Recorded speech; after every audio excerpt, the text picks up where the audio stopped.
Ladies and gentlemen, we have officially gone through 2 full rounds of every boss in the Coliseum for the era of Andor, using our first marquee for the era, Kleya. So now that I've gotten to go through the rounds twice now, and I've leveled up my Kleya, I think a pretty good amount for a free account. This is on Go Tanks too, by the way. This is not my main account.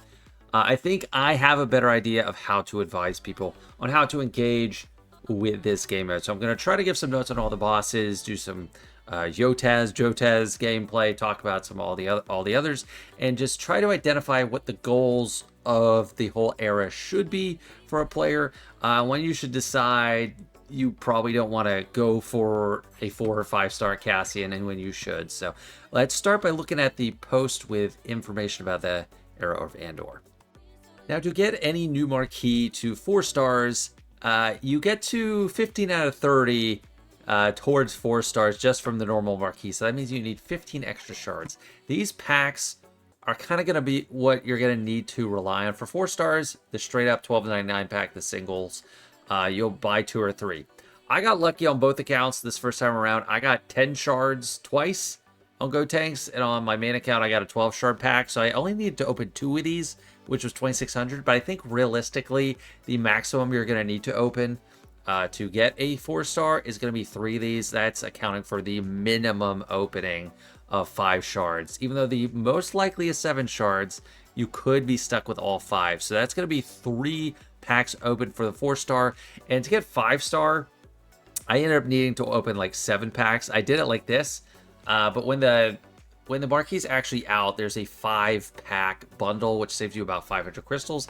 I would recommend that if you're going for 5 star Cassian, but not for 4 star. And I do have a graphic to help visualize all that we're spending. So this is just a little graphic I made to help visualize. These are the 5 marquees we're going to be working on. I think these are the first 5. Then the last one is the droid. I don't think we're going to need it all. We have 4 star Cassian over here, 5 star down here. There's 2 Kyber tokens, is 5. They're not going to be Empire. It's a different icon. It's just what I found. But for each marquee, that's 3,900 you can account for 4 stars. That's 19,500 total. And then I calculate by the amount of days in the era, because for that last marquee, you can still buy these packs if you need to get them over the edge to 4 stars.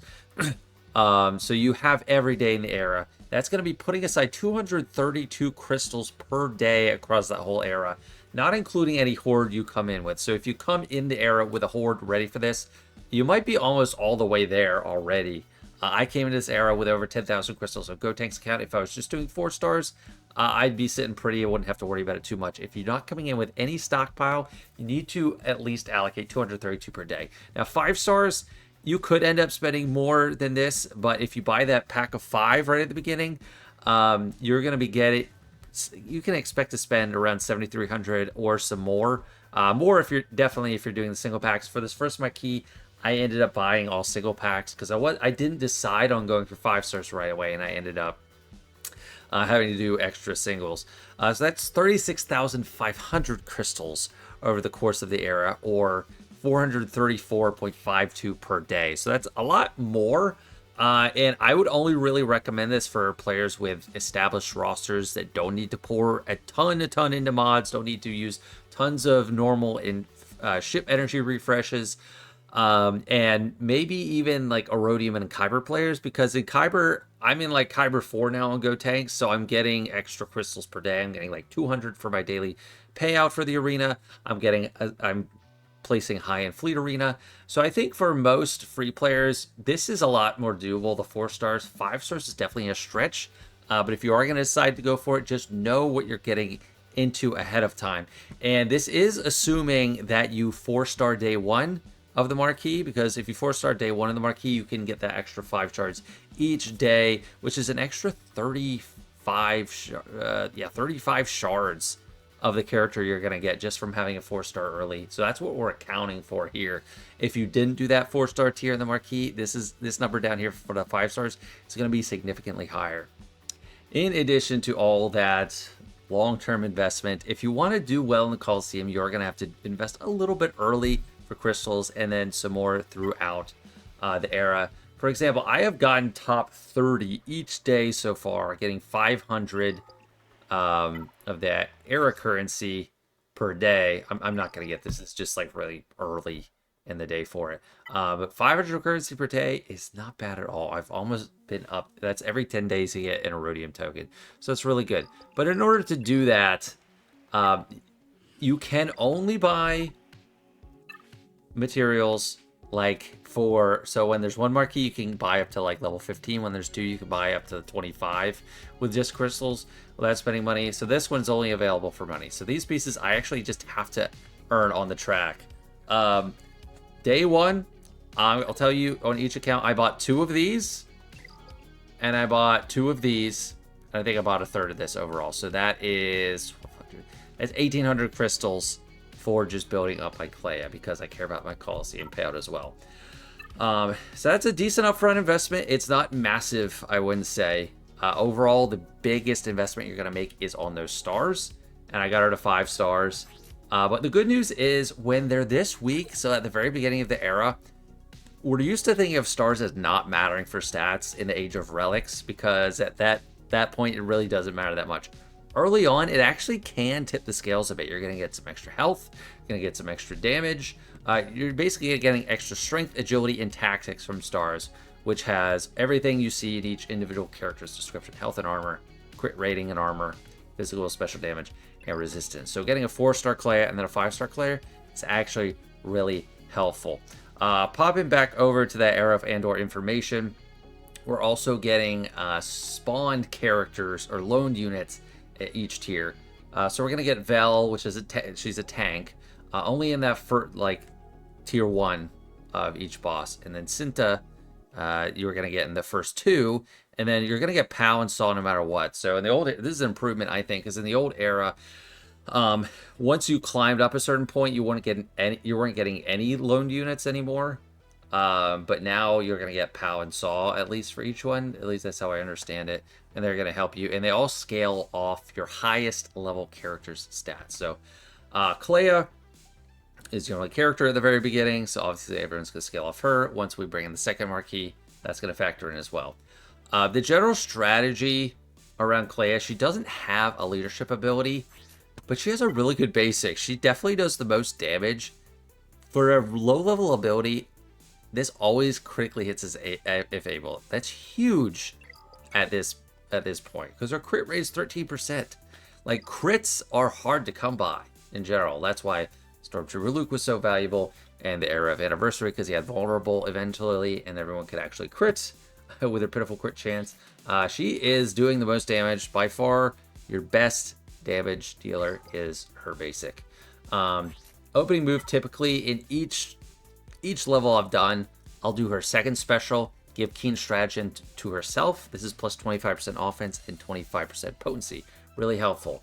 The I Know What I Want is going to inflict Undermine, which is a new buff. This one you gotta be careful with. I don't do this as much. I only do it if I want them to not gain any turn meter, which is usually against the ATST. You can call a random rebel fighter ally to assist, but no one's gonna do more damage than her on her basic, so you have to know what you're doing here. So it's usually this once and then the basic the rest of the way. This, after you've leveled it up to the level 3 ability, you're gonna get offense up at the end of the turn. And it'll just keep improving. Like, it can't be dispelled eventually, longer defense up, but it is giving them extra speed. It's reducing their crit avoidance and crit chance, but the most important thing is it reduces they can't gain bonus turn meter. Kleya, her unique is just nice, a little helpful. It's pretty much for her. 30% crit chance and 50% potency. Allies with Keen Stratagem have extra accuracy. She gains 10% turn meter whenever a rebel fighter ally is damaged. 20% if Luthen is there. This is a like level 20 ability. So early on, the only way you're going to improve and build her up is by progressing along the track. So you finish tier 1. You can probably do that low teens, 11 or 12 or something. And then to progress past like level 19, you're going to need to at least hit the 40% mark on the track on tier 2 for this piece, because you're going to need 50 of them. I've thankfully been able to do. I did it on Jotaz, I did it on ATST, and the Dryax. There's 2 cats. But you need to be progressing along the side incrementally and staying ahead of the pack to be able to keep going. So right now, level 22 for free-to-play is pretty high-performing without spending money. It's spending a lot of crystals, don't get me wrong, it's a lot of crystals, but you're going to be getting ahead and hopefully staying ahead with that investment with each new marquee. The biggest problem I can see happening and what happened last time is era level currency. This starts free-flowing later on in the era, but early on it's difficult, so just keep an eye out for that. That might cause an issue for you. So enough theory, let's actually jump into a battle. I have a few battles left. She's our only unit. And this is what the crew I have. Like I said, I'm going to be granting myself the Keen Stratagem. And then trying to do her basic as much as I can. Jotaz, it's more of a stat check and an RNG check on like a few specific checkpoints on this match. More so, like it's a less complex match than like the Zeffo Guardians. Zeffo Guardians are probably the most complex because there's 3 enemies. The more enemies, the more complex it gets. This is a single enemy. We can evade. It's got an AoE, and it's got a rock throw that can't be avoided. So our goal is to land blind on it with Saw, but when it has this AoE available. And this also gains 10% turn meter when you lose a buff, so you don't want to hand out buffs you're going to be losing willy-nilly. So let's start with that. The only decision to make with her is, do you do a basic, which is just damage, or do you do the breach, which could slow them down and decrease their defense? I'm not going to do the breach because I think Jotaz is just going to go soon. If I get to a point where it's her turn, Jotaz doesn't have high turn meter, then we'll go for it. Also, with PAL, the decision is, do we give offense up or do we try to go for defense down? We don't want to do offense up when there's an AoE that's going to dispel. This AoE dispels, that's not only going to take away our offense up that we wanted to keep, it's going to give turn meter to Jotaz because they get 10% turn meter for dispelling buffs. So I'm going to start with defense down. As it stands now, it's a 2-turn. Didn't land it. So, oh well. Now we have Saw's turn. The equation for dodging last era was different. With 3PO and Chewie, eventually we could get Foresight on everybody, and that's different. That means if Jotaz basicked someone with Foresight and then did AoE next turn, maybe everyone else dodges and just the person that got the basic done to you would dodge. But with blind, it's any move. So it's got its basic coming up. I'm not going to blind for just the basic. I want to save it for the AoE. And Kleya's turn, there's no reason to try and put that buff on. So I'm going to put that debuff on. So I'm going to go ahead and go for the basic for more damage. I'll hold the breach again. And we'll go offense up here. Hold the... Okay, there's the basic. The AoE is coming up again. But this is the best case scenario. We got offense up on Kleya, does the basic. 2,350, whatever. That's pretty nice. Here, I will try to go for breach because I want Saw to get a chance to try and blind. And their turn meters are kind of similar. Like, Jotaz could jump ahead here. So let's try and do the breach. It didn't work. Okay. Well, that was the thought that counts. And see, he went. Just like I thought. He went, and we didn't get to avoid anything. So once again, this cannot be evaded. So I'm not going to try and do blind. So just basic again. Keep going. Okay, all in all, I'll take that. Like, that's the worst character we have. At this point, you can decide to give this Keen Stratagem out again, or do a basic. Basic, you're going to do more damage than this AoE. But I have Saw coming up. I want him to land blind because there's AoE. And this gives out potency. So I'm going to give this to Saw. And hopefully he lands. Hallelujah. And this is such an annoying stat check in Coliseum, especially on ATSD, which has higher tenacity. ATSD, the winning strategy is blind with Saw before there's an AoE, while you also have Kleya's Undermine debuff. So we're not dealing with that now, so it's more simple. But ATSD is worse for that. Just know we're sitting pretty here. We're gonna evade, and since oh dang it, so he decided to change it up on us, and this is one of the biggest parts of RNG in Coliseum. they will do a basic sometimes when they have one or both specials available, and you don't know why they're going to do it. I have no idea why they do or don't do it. I wish he did the AoE there, because he would have missed with the AoE and not had it available. Now we're going to eat the AoE to the face next turn, and I already got my high score. Very nice. Let's hope we survive this. Oh, he did a basic again. See, I don't understand. That's crazy, but that is crazy in my favor, at least for right now. Go ahead and use the breach. We're probably gonna die anyway. And there we go. So I got the 50% threshold. That might be enough for me to upgrade my character. And this is how it goes. You keep trying to push forward for thresholds. If you ever get a stat upgrade, do it before you do your next attempt.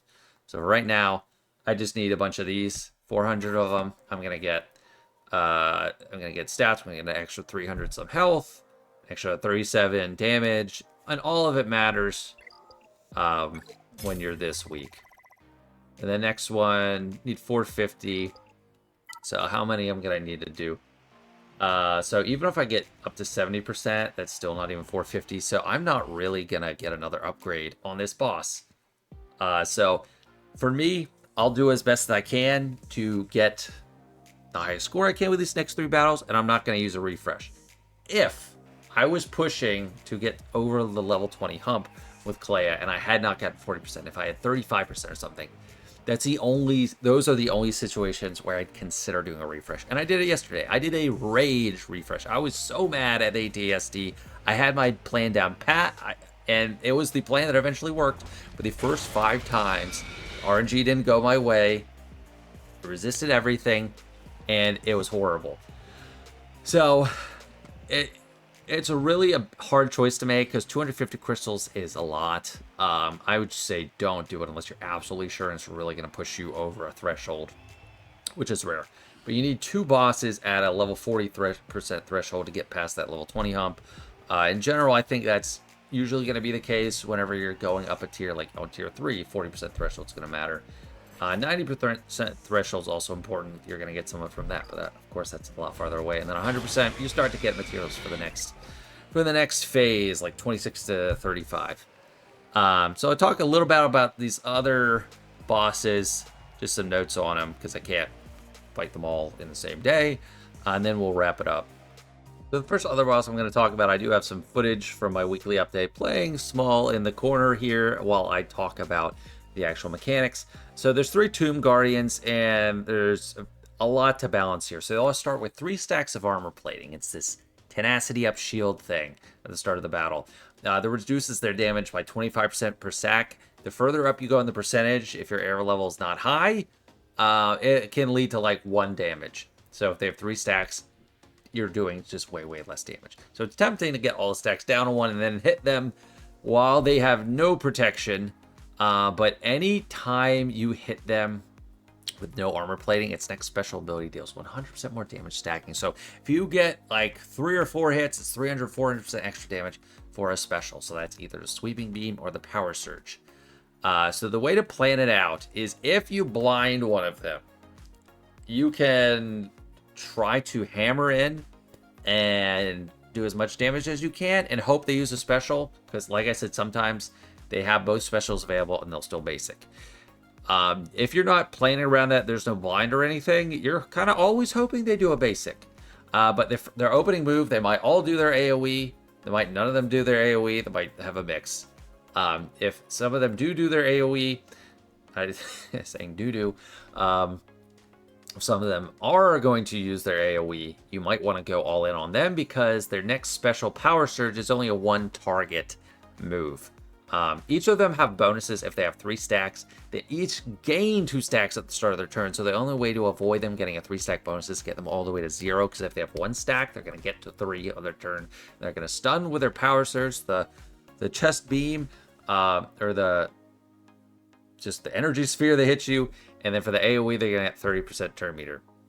So it's a really frustrating boss to do over and over again, but if you're not even close to being able to kill all of them, don't necessarily try to kill any of them. You just want to maximize your damage while minimizing how much they can hit you. So that means kind of going around, lowering their stacks, trying to line up basics with Kleya when they have one stack left. So you don't want to hit them when they have no protection at all. You want to hit them when they have one stack. You go in a circle. So let's maximize this now. I'm now covering up my past self. See, I got 2 blinds. That one felt kind of wasted because it was just a basic. This one, I'm thinking, well, I could try and get as much damage as I can because they dodge with their special. Right there, they used a basic anyway. I know that that guy was going to go before Kleya gets to go. But the objective is to maximize damage with Kleya. So get down to 1 stack, have someone available for Kleya to hit with 1 stack on each of her turns. If you are getting to a point where you can clear in tier 1 or tier 2. Tier 1, once you are able to clear, it gets pretty easy. A gun down 1, and then you try to bounce back and forth between the other 2.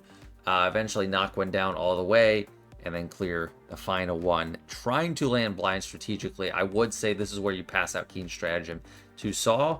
If you are gunning to actually clear, but if you're not, you try to dance around. But there's only so much you can do. It's probably the most frustrating boss out of them all.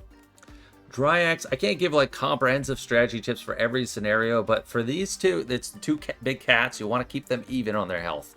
Each move has a penalty for having more or less than 12% health in the other. So at the start of each enemy's turn, gain 10% turn meter. So they're just moving up and up. You can't trust the side. While Dryax has at least 12 more or less health than other Dryax, they have plus 20% offense at the start of each of their turn for each percentage of health difference than the allied Dryax. Gain 1% offense for the rest of the battle. So even if you're under that 12% threshold, you still want them to be as even as you possibly can get on their turns. For each instance of damage received from attacks, they get 3% defense until the start of their next turn. They have 2 AoEs. The best runs you'll have, if you're not in a position to absolutely wipe them out, the best runs you'll have is when they both are stupid and decide to basic. It happens. It's happened to me. That's my best run. That was where I got 40%. Neither of them AoE'd. Then you can go with Saw and try to land the blind and dodge both AoEs. But the AoE is a daze, possibly.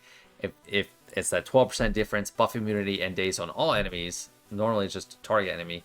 And then the dominance display, grant offense up for 2 turns, called the allied Dryax dodge. So if you have, don't try to blind when they have this, because this is a status move that can be evaded. So it will do its status move. That'll waste its blind, and then the ally will assist, and that will be the blind for the basic. So don't try to blind when this is available. Try to blind when the AoE is available.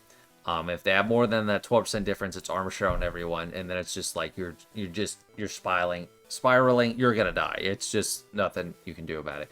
By the time you can clear, I say if they've done their AoE, try to gun down one of them. The next one will do the roar, which is kind of going to be a wasted turn because there's no ally to assist.